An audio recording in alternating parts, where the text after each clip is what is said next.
کسی سے دشمنی کرنی ہے تو جادو کر لو، ٹونے کر لو، تعویذ ڈال دو، تو یہ بڑے ہی خطرناک قسم کے کفریہ کام ہیں۔ اسی طرح اللہ تعالیٰ نے جب شیطان کو اپنے دربار سے دھتکارا تو اللہ تعالیٰ نے سورہ بنی اسرائیل میں کچھ جملے ارشاد فرمائے، فرمایا وَاسْتَفْزِزْ مَنِ اسْتَطَعْتَ مِنْهُمْ بِصَوْتِكَ، اے شیطان جا ان میں سے جن پر تیرا زور چلتا ہے انہیں اپنی آواز کے ذریعے سے گمراہ کر لے۔ شیطان کی آواز کیا ہے؟ اس بارے میں تمام مورخین، محدثین، مفسرین اور صحابہ اجماع ہے کہ صوت شیطان سے مراد گانا بجانا ہے، میوزک، گانا بجانا، یہ شیطان کی آواز ہے، اور شیطان اس آواز کے ذریعے سے لوگوں کو گمراہ کرنے کی کوشش کرتا ہے۔ اسی طرح شیطان کے حملے اتنے خطرناک ہیں کہ اللہ تعالیٰ نے ہمیں بیت الخلاء جانے سے پہلے کیا حکم دیا؟ اعوذ باللہ، بسم اللہ، اللہم انی اعوذ بکا من الخبث والخبائث۔ لوگوں اللہ کا نام لے کر یہ دعا کر کے بیت الخلاء میں جایا کرو کہ یا اللہ میں ناپاک جنوں اور جننیوں سے تیری پناہ مانگتا ہوں، اور جب تو بیت الخلاء سے باہر آئے تو غفرانک، یہ دعا پڑھ یا اللہ مجھے معاف رکھنا۔ کھانے سے پہلے بسم اللہ، ورنہ شیطان بے برکتی ڈالتا ہے۔ گھر میں داخل ہو بسم اللہ، اور جب بندہ صبح فجر کا وقت ہوتا ہے نا تو رسول اللہ صلی اللہ علیہ وسلم نے فرمایا انسان کی گدی جو یہ بالکل گردن کے پچھلے حصے پر شیطان ہر رات 3 گریں لگاتا ہے، صحیح بخاری میں حدیث ہے، 3 گریں لگاتا ہے۔ جب انسان آنکھ کھولتا ہے پہلی گرہ کھل جاتی ہے، جب وہ اٹھ کے بیٹھتا ہے دوسری گرہ کھل جاتی ہے، اور جب وہ اٹھ کر کھڑا ہو کر وضو کرنے کے لیے چل پڑتا ہے تو تیسری گرہ بھی کھل جاتی ہے۔ یہ بھی شیطان کی ایسی گریں ہیں کہ جو بندے کو فجر کے لیے اٹھنے نہیں دیتے۔ آپ نے ایسے لوگوں کو دیکھا ہوگا جو ساری رات جاگتے رہتے ہیں، جب اذان کا وقت ہو تو سو جاتے ہیں۔ تو میرے بھائیوں یہ شیطان کی گریں ہیں، جو لگ جائیں تو پھر ان کو کھولنے کے لیے طریقہ کیا ہے؟ بندہ جب اٹھے تو دعا پڑھے الحمدللہ الذی احیانا، یا اللہ ساری تعریفیں تیرے لیے ہیں جس نے مجھے زندہ کیا، بعدما اماتنا، اس موت کے بعد، نیند کو بھی موت قرار دیا، وَإِلَيْهِ النُّشُورُ، اس صبح کو۔ اور اسی طرح فرمایا ازدواجی تعلق اپنی بیوی سے قائم کرنے سے پہلے شیطان سے اللہ کی پناہ میں آ جاؤ۔ وہاں بھی کیا کرنا ہے؟ بسم اللہ، اللہم جنبنا الشیطان وجنب الشیطان ما رزقتنا، یا اللہ میں اور میری بیوی ہم شیطان سے تیری پناہ میں آتے ہیں، اور یا اللہ اگر اس میں سے کوئی اولاد ہمیں دے گا اس کو بھی شیطان سے بچا کے رکھنا۔ یہ اللہ کے نبی صلی اللہ علیہ وسلم نے شیطان جو کھلا دشمن ہے اس سے بچنے کے ہمیں طریقے بتائے ہیں۔ اور یہ شیطان اتنا خناس ہے کہ وہ لوگ جو سود کھاتے کھلاتے ہیں، الذین یأکلون الربا، وہ جو سود کھاتے ہیں، لا یقومون الا کما یقوم الذی یتخبطہ الشیطان من المس، فرمایا قیامت کے دن جب ان کو اٹھایا جائے گا تو یہ ایسے اٹھیں گے جیسے شیطان نے کسی کو مس کیا ہوتا ہے۔ آپ نے دیکھے ہیں بعض لوگ کوئی خیر کی بات، دین کی بات، اذان، اسلام کی بات، نیکی کی بات ان پر اثر ہی نہیں کرتی، وہ چلتے ہوئے ایسے نظر آئیں گے جیسے نشے میں ہوتا ہے، اپنے بگاڑ کے اندر، اپنی خرمستیوں کے اندر۔ فرمایا یہ جب قبروں سے اٹھیں گے تو یہ اس حالت میں ہوں گے چکر چڑے ہوئے, عجیب و غریب ان کے دماغ گھومے ہوئے ہوں گے, جیسے کہ شیطان ان کو مس کر کے گزرا ہے. قرآن ہے. سود خور کا یہ انجام ہونے والا ہے. پھر فرمایا انما ذالکم الشیطان یخوف اولیاءہ, فرمایا شیطان یہ ہمیشہ یہ کوشش کرتا ہے کہ تمہیں اپنے دوستوں سے ڈرائے, تمہیں اپنے یاروں سے ڈرائے. شیطان کے دوست, شیطان کے حواری, اللہ کے دشمن کافر, بد کردار لوگ, یہ سارے کے سارے شیطان کے دوست ہیں. اور شیطان یہ کوشش کرتا ہے کہ آپ کو امریکہ سے ڈرائے گا, ظالم سے ڈرائے گا, بد کردار لوگوں سے ڈرائے گا کہ تم خوف میں آ جاؤ. اللہ کہتا ہے تم نے فلا تخافونی, تم نے ان سے نہیں ڈرنا, بالکل نہیں ڈرنا, بلکہ تم نے ایک اللہ سے ڈرنا ہے. اسی طرح شیطان ایک اور کام کرتا ہے, الشیطان یعدکم الفقر, فرمایا شیطان کا پہلا حملہ یہ ہوتا ہے کہ وہ تمہیں فقر سے ڈراتا ہے. فقیری, مر جائے گا, بھوکا ہو جائے گا, کھائے گا کہاں سے, پہنے گا کہاں سے, تیرے کاروبار کا کیا بنے گا, تیری گاڑی, تیرے نظام, تیرے اس کا کیا. الشیطان یعدکم الفقر, یہ تمہیں فقر سے ڈراتا ہے نا, ہر وقت فقر کا ڈر لگا ہوا, کیا بنے گا, کیا بنے گا, کیا بنے گا, سود لے لو, قرضے لے لو, یہ کر لو, وہ کر لو, فلاں کر لو, فلاں کر لو. الشیطان یعدکم الفقر, یہ تمہیں فقیری سے ڈرائے گا. وَيَأْمُرُكُمْ بِالْفَحْشَاءِ, اور پھر تمہیں حکم دے گا بے حیائی کا. پہلے تم پر ایک رعب طاری کرے گا اور پھر تمہیں برے کاموں کی طرف یہ لگا دیتا ہے, پھر تمہیں برے کاموں کی طرف لگا دیتا ہے. یہ شیطان کے حملے ہیں جن حملوں کے ذریعے سے میرے محترم بھائیوں وہ دنیا کو برباد کرتا ہے. اور فرمایا وَإِنَّ الشَّيَاطِينَ لَيُوحُونَ إِلَىٰ أَوْلِيَائِهِمْ لِيُجَادِلُوكُمْ, فرمایا شیطان اپنے یاروں اور اپنے دوستوں پر وحی کرتا ہے. ایک وحی تو اللہ اپنے نبیوں پر کرتا ہے نا, شیطان بھی اپنے دوستوں پر وحی کرتا ہے, ان کے دماغوں کے اندر چیزوں کو ٹھونستا ہے, برائی کے منصوبے, زنا کے منصوبے, بدکاری کے منصوبے, کسی کو نقصان پہنچانے کے منصوبے, ظلم کے منصوبے, یہ سارے شیطان ان پر ڈالتا ہے. اور پھر تمہیں ڈراتا ہے آپس میں, لڑاتا ہے آپس میں تاکہ تم لڑ کر مر جاؤ.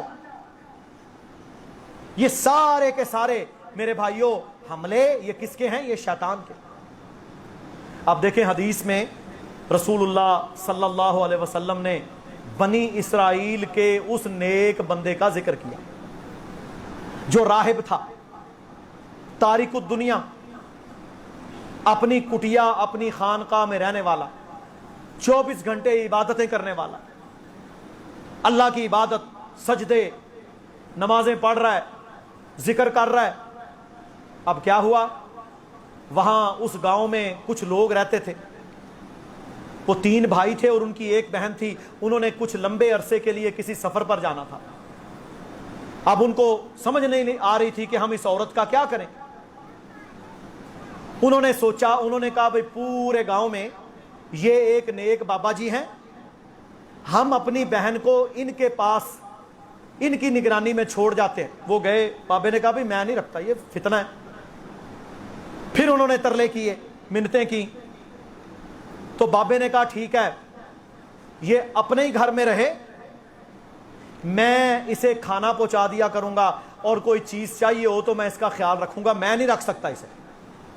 اچھا وہ چلے گئے. اب کیا ہوا, کچھ عرصہ وہ نیک بندہ اس کو کھانا پہنچاتا رہا, ضروریات زندگی کی چیزیں پہنچاتا رہا. پھر ایک وقت آیا کہ شیطان نے کہا کہ تو باہر رکھ کے چلا جاتا ہے, کھانا خراب ہو جاتا ہے, پتہ نہیں اسے پتہ بھی چلتا ہوگا, اسے تکلیف ہوتی ہے, تو کھانا اندر پہنچا کے جایا کر. پھر وہ بابا, وہ نیک آدمی اندر جا کے کھانا دینا شروع ہو گیا. پھر آہستہ آہستہ اس نے کہا دیکھو اس کے بھائی اتنے عرصے سے سفر میں ہیں تو تو کم از کم اس کا حال احوال پوچھ اس عورت کا, ہو سکتا ہے وہ بیمار ہو, کوئی مسئلہ ہو, بات تو کر اس سے. پھر اس نے بات کرنا شروع کر دی, کیا حال ہے, اچھی نیت کے ساتھ, اچھی نیت کے ساتھ. اب باتیں شروع ہو گئیں, حتیٰ کہ یہ سلسلہ بڑھتے بڑھتے بڑھتے بڑھتے یہاں تک پہنچ گیا کہ وہ نیک بندہ جو دنیا کی نظروں میں بڑا ہی متقی اور پرہیزگار تھا, اس سے وہ عمل سرزد ہو گیا کہ اس نے اس عورت سے بدکاری کر دی. شیطان اسے وہاں تک لے گیا. جب اس نے بدکاری کی تو وہ حاملہ ہو گئی. اب جناب نئی مصیبت, ان کے آنے کا وقت ہونے والا تھا. اب یہ ڈر رہا تھا کہ میرا کیا بنے گا. شیطان نے پھر اسے نئے کام پر ڈالا. اب آپ دیکھیں کہ یہ نیک بندے پر کیسے وار کرتا ہے. بات سمجھ آ رہی ہے؟ نیک بندے پر یہ کیسے وار کرتا ہے. اور لَأَقْعُدَنَّ لَهُمْ صِرَاطَكَ الْمُسْتَقِيمَ. اچھا وہ بیٹھا تو صراط مستقیم پر ہی تھا نا. چلو یار اس کا پوچھو, یہ بیمار نہ ہو, اس کو کھانا اندر پہنچا کے, یہ بڑی نیکی کی بات ہے. کسی کی بہن ہے, اس کو کوئی مسئلہ ہوگا, بات تو کرو, پوچھو تو صحیح, حال وال پوچھنا چاہیے. دیکھیں نا جی ایسے تو نہ کریں. آخر شیطان نے پھر اس سے ایک اور عمل کروایا. کیا؟ اس نے اس عورت کو قتل کر دیا. قتل کر کے اپنی کٹیا کے قریب ہی دفن کر دیا. اچھا جب اس نے دفن کیا تو میرے بھائیوں کچھ عرصے کے بعد اس کے بھائی آ گئے. اس نے کہا جی بات یہ ہے کہ وہ بڑی اچھی عورت تھی, میں نے اس کی بڑی خدمت کی, بیماری آئی تھی, وہ بیمار ہوئی, دوائیاں لیں, بڑی کوشش کی, لیکن وہ بچ نہیں سکی, وہ مر گئی, تو میں نے اسے دفن کر دیا. اچھا انہوں نے کہا ٹھیک ہے جو اللہ کی مرضی. وہ چلے گئے اپنے گھر. اب جب وہ تینوں بھائی رات کو سوئے تو شیطان ان کے خواب میں آیا. شیطان ان کے خواب, اس نے پتہ کیا کہا, اس نے تینوں کو بار بار رات کے وقت جا کر ان کے کانوں میں پھونکے ماری اور کیا کہا کہ وہ مری کوئی نہیں, اس کو اس نے قتل کیا ہے, یہ معاملہ ہوا تھا. ایک اٹھا, دوسرا اٹھا, تیسرا اٹھا, تینوں کو سیم خواب ایک دوسرے کو سنایا. جب ایک دوسرے کو سنایا تو انہوں نے کہا یہ وسوسہ ہے, وسوسہ ہے. لیکن ان کے بڑے بھائی نے کہا نہیں یہ وسوسہ نہیں ہے, میں اس ماجرے کی تحقیق کر کے چھوڑوں گا. وہ گئے اس بابے کے پاس, جا کے اسے مارا کوٹا. جب اس کو میرے بھائیوں مار پڑی تو سارا بک دیا. کہتا ہے ایسے ہوا تھا, یہ ہوا, بدکاری ہوئی, میں نے اسے قتل کیا ہے. اور میرے محترم بھائیوں وہاں سے وہ بھاگ نکلا. اب آگے سنیں جو اصل میں آپ کو بتانا چاہتا ہوں. اب وہ بھاگ نکلا, یہ تینوں تلوار یا جو اسلحہ تھا وہ لے کر اس کے پیچھے پیچھے وہ بھاگتا جا رہا ہے, بھاگتا جا رہا ہے, حتیٰ کہ رستے میں ابلیس وہی شیطان اسے ملا اور اس نے کہا بابا اب تیرے بچنے کی کوئی امید نہیں, اب تیرے بچنے کا صرف ایک راستہ ہے اور میں تجھے ضمانت دیتا ہوں کہ اگر تو یہ عمل کر لے میں تیری حفاظت کروں گا. اب اس کو جان کے لالے پڑے ہوئے تھے, اس کی نیکیاں, اس کی نمازیں, اس کے روزے, اس کا ظاہری حلیہ, اس کا دنیا کے اندر جناب یہ اور کٹیا اور وغیرہ وغیرہ سارا تھا. اب کیا ہے وہ بھاگے ہوئے جا رہا ہے. اور شیطان نے پھر کیا کیا, شیطان نے کہا تیرے بچنے کا ایک راستہ ہے اور وہ راستہ یہ ہے کہ تو مجھے سجدہ کر, تو مجھے سجدہ کر. اس نے بابے نے جان بچانے کے لیے شیطان کے سامنے اپنی پیشانی کو جھکا لیا اور اپنے ایمان کی نفی کر کے کفر کے اندر. میرے بھائیوں پھر شیطان نے کیا بچانا تھا, ان کید الشیطان کان ضعیفا, شیطان کے جال بڑے کچے, کچھ نہیں کر سکتا. شیطان بھاگ گیا, شرک کروایا اس سے اور آتے ہی انہوں نے قتل کر دیا, آتے ہی انہوں نے قتل کر دیا اور کفر پر اس کی موت کروا دی. لَأَقْعُدَنَّ لَهُمْ صِرَاطَكَ الْمُسْتَقِيمِ, صراط مستقیم کا جھانسا دے کر آخر ایمان پر ڈاکہ ایسا ڈالا کہ وہ جو تارک الدنیا گاؤں کا سب سے نیک آدمی تھا, اللہ تعالیٰ میرے بھائیوں جب شیطان کی راہ پر وہ چلا تو وہ جہنم کا ایندھن بن گیا. اللہ کا ایسا عذاب اس پر آیا کہ پھر ایمان تک اس کا برباد ہو. یہ رسول اللہ صلی اللہ علیہ وسلم نے باقاعدہ بنی اسرائیل کے اس بندے کا واقعہ نقل کیا, اور اس میں ہمارے لیے سبق ہے کہ شریعت کے احکامات کو نہیں توڑنا, شریعت کے احکامات کو نہیں توڑنا. تم کسی لیول پر بھی جا کر شریعت کے احکامات کو توڑو گے, اس کا انجام یہی نکلے گا کہ تم سے میرے بھائیوں شیطان ایسا گناہ کروائے گا کہ تم بربادی کی طرف چلے جاؤ. اللہ رب العزت ہم سب کو شر سے محفوظ فرمائے, اور اللہ تعالی ہمیں قرآن و سنت کے ساتھ جڑ کر رہنے کی اور شیطان کے حملوں کو سمجھنے کی توفیق عطا فرمائے. وآخر دعوانا ان الحمدللہ رب العالمین.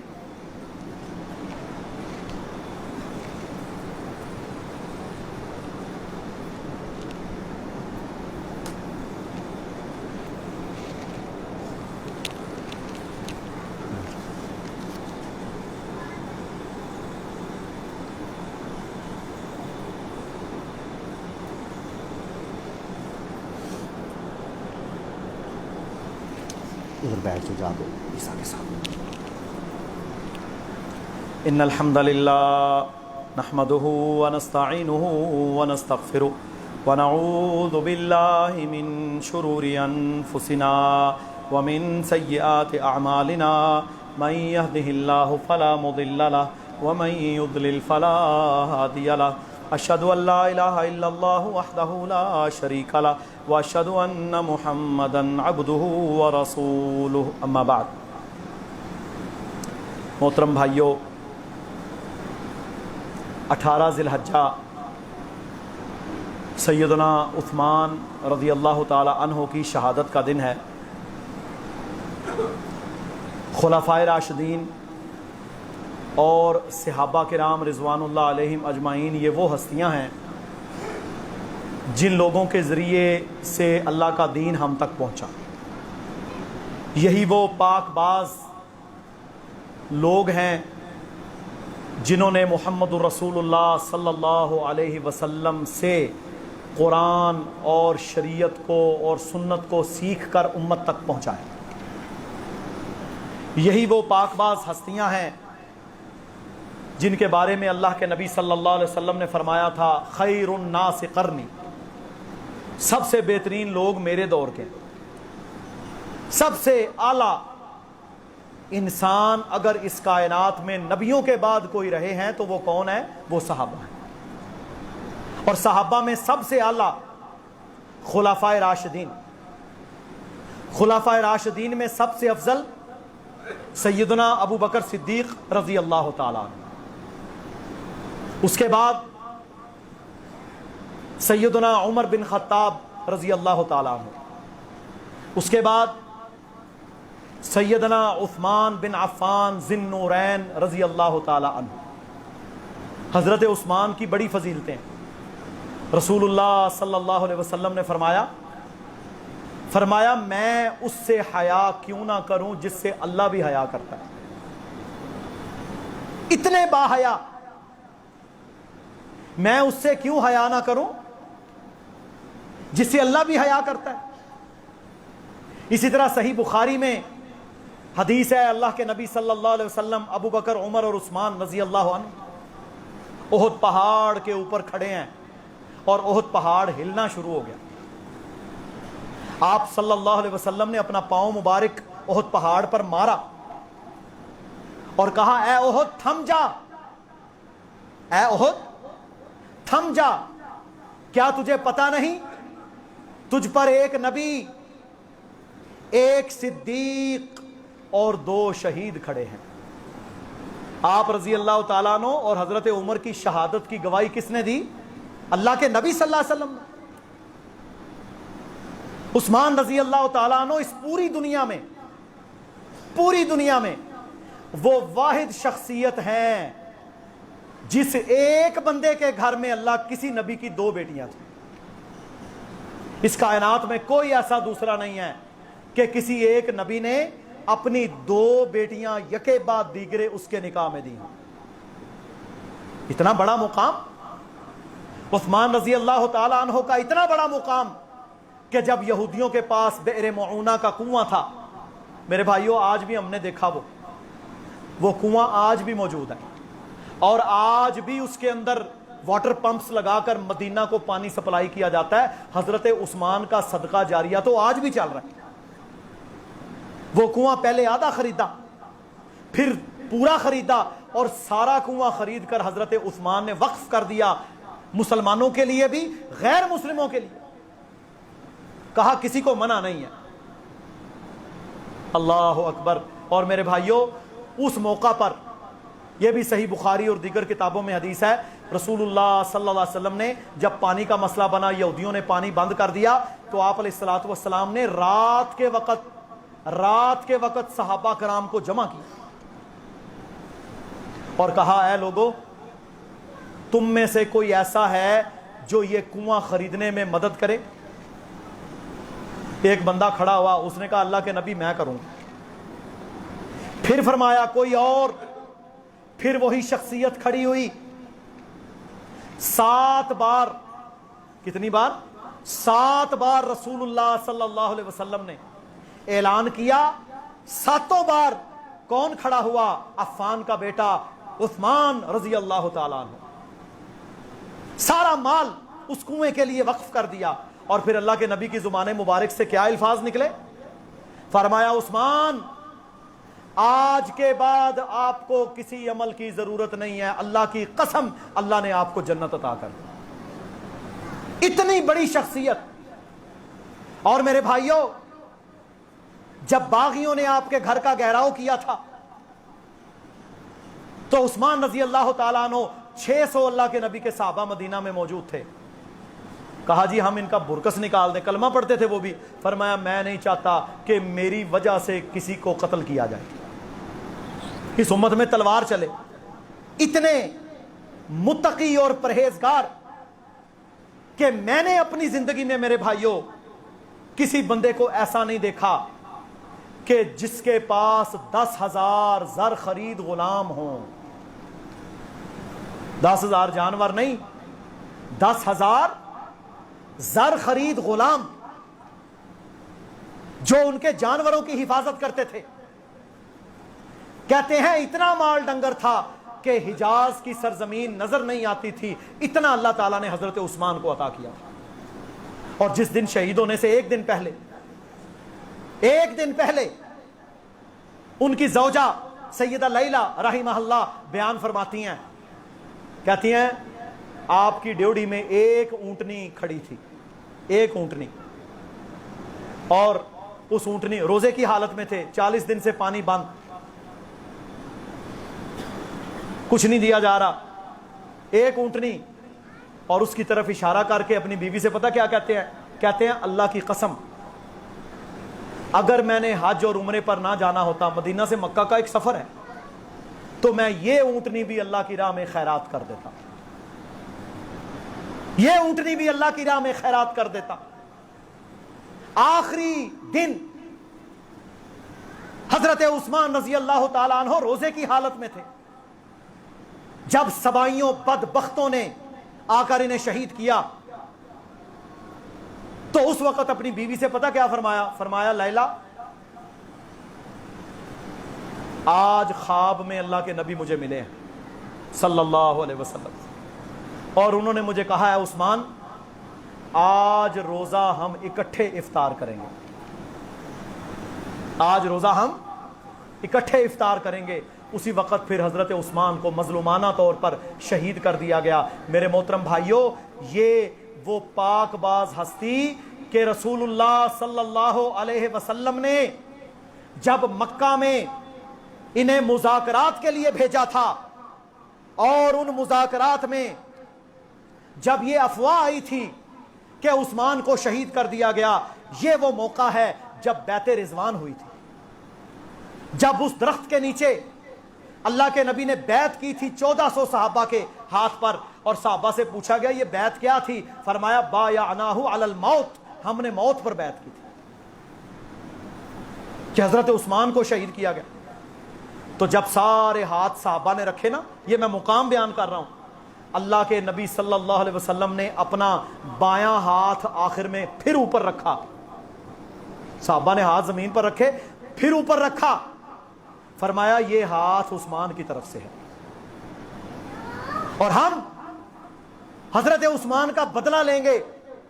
لیکن مسئلہ یہ تھا کہ انہیں شہید نہیں کیا گیا تھا، تھوڑا ڈیلے ہو گیا، بہرحال وہ مذاکرات کامیاب ہوئے، پھر صلح حدیبیہ ہوئی، پھر آپ واپس چلے گئے، ایک لمبا واقعہ ہے۔ لیکن یہ بیعت رضوان جس کا ذکر اللہ تعالیٰ نے قرآن میں کیا، یہ کس کے لیے ہوئی تھی؟ یہ عثمان رضی اللہ تعالیٰ عنہ کے لیے ہوئی تھی۔ اور غزوہ بدر کے موقع پر حضرت عثمان شریک نہیں ہوئے تھے، کیونکہ اس وقت آپ صلی اللہ علیہ وسلم کی پیاری بیٹی سیدہ رقیہ رضی اللہ تعالی عنہا شدید بیمار تھی، اور آپ صلی اللہ علیہ وسلم نے حضرت عثمان کو منع کیا تھا کہ آپ جنگ میں نہیں آئیں گے، آپ اپنی بیوی کا خیال رکھیں، اس کی تیمارداری کریں، ان کو دوائی لے کر دیں، ان کا معاملہ خیال رکھیں۔ اور پھر جب بدر سے فتح لے کر اللہ کے نبی واپس پہنچتے ہیں، فرمایا عثمان کو اتنا ہی حصہ ملے گا گویا کہ یہ بدر میں ہمارے ساتھ شامل تھے، اتنا بڑا مقام۔ اور میرے بھائیوں، یہ وہ پاک باز ہستیاں ہیں، یہ وہ پاک باز ہستیاں ہیں جن کو اللہ کے نبی نے دنیا میں جنت کی بشارتیں دی، جن کے بارے میں قرآن نے کہا وَكُلًّا وَعَدَ اللَّهُ الْحُسْنَى، ہم نے ان سب کے ساتھ سچا وعدہ کیا۔ رضی اللہ عنہم ورضوا عنہ، اللہ کہتا ہے میں ان سے راضی ہوا، یہ مجھ سے راضی ہوئے، میں ان سے راضی ہوا، یہ مجھ سے راضی ہوئے۔ اور میرے محترم بھائیوں، قرآن ان صحابہ اور خلفاء کے ایمان کو ہمارے لیے نمونہ قرار دیتا ہے۔ فرمایا فَإِنْ آمَنُوا بِمِثْلِ مَا آمَنْتُمْ بِهِ فَقَدْ اهْتَدَوْا، اے لوگو تم اس وقت تک پکے ایمان والے ہو ہی نہیں سکتے جب تک تمہارا ایمان ان جیسا نہ ہو جائے جو میرے نبی کے یار ہیں۔ وہ ایمان اور عقیدہ، وہ قربانیاں جو خلفائے راشدین اور صحابہ نے دی، میرے محترم بھائیوں، اس کا ثانی دنیا میں نہیں ملتا، حتیٰ کہ جو تورات اور زبور اور انجیل ہے، ان تینوں کتابوں کے اندر آخری نبی کا جو وصف بیان کیا گیا نا، ان میں ایک وصف یہ بھی ہے کہ اللہ تعالیٰ آخری نبی آخر الزمان کو ایسے ساتھی دے گا جو پوری دنیا میں اسلام کو غالب کر دیں گے، جو پوری دنیا میں اسلام کو اونچا کر دیں گے۔ یہ تو پہلی کتابوں کے اندر بھی موجود تھا۔ تو اللہ رب العزت ہمیں اللہ کے نبی صلی اللہ علیہ وسلم کے ساتھ سچی محبت کرنے کی توفیق عطا فرمائے۔ اللہ تعالی ہمیں خلفائے راشدین، صحابہ کرام، امہات المومنین، اہل بیت اعظام، ان سب کے ساتھ سچی محبت کرنے کی توفیق عطا فرمائے۔ اللہ تعالی ہمیں افراط اور تفریط سے بچا کر رکھے۔ یاد رکھ لیں، جو شخص کسی ایسی ہستی کے بارے میں بد کلامی کرے، گستاخی کرے، تبرہ کرے، جس کو اللہ کے نبی نے جنتی قرار دیا، تو میرے محترم بھائیوں پھر سن لو اس کا انجام کیا ہوگا۔ معجم الکبیر طبرانی کے اندر حدیث ہے، رسول اللہ صلی اللہ علیہ وسلم نے فرمایا جو میرے ساتھیوں کو برا بھلا کہے گا اس پر اللہ کی لعنت ہو، اس پر فرشتوں کی لعنت ہو، اور ساری دنیا کے انسانوں کی بھی اس پر لعنت ہو۔ یہ اتنا گھناؤنا جرم ہے۔ تو اللہ رب العزت ہمیں افراط و تفریط سے بچتے ہوئے صحابہ، خلفائے راشدین، امہات المومنین، ازواج مطہرات اور اہل بیت اعظام رضوان اللہ علیہم اجمعین کے ساتھ دلی محبت کرنے کی توفیق عطا فرمائے، اور ہمیں افراط اور تفریط سے بچنے کی توفیق عطا فرمائے۔ یہ ایمان والے کا کردار ہے۔ ایمان والا کبھی بھی اپنے عقیدے اور ایمان میں افراط و تفریط کا شکار نہیں ہوتا۔ اور اپنے اعمال کا جائزہ لیں کہ ہم کتنے کمزور ایمان کے لوگ ہیں، اور ہم کسی ایسی ہستی کے بارے میں بد کلامی کر کے جو تھوڑے سے اعمال ہیں وہ بھی برباد کر لیں۔ اللہ رب العزت کہنے والے اور سننے والوں کو عمل کرنے کی توفیق عطا فرمائے، اور اللہ تعالی ہمیں شیطان کی راہوں سے بچ کر سیدھی راہ صراط مستقیم پر چلنے والا بنا دے۔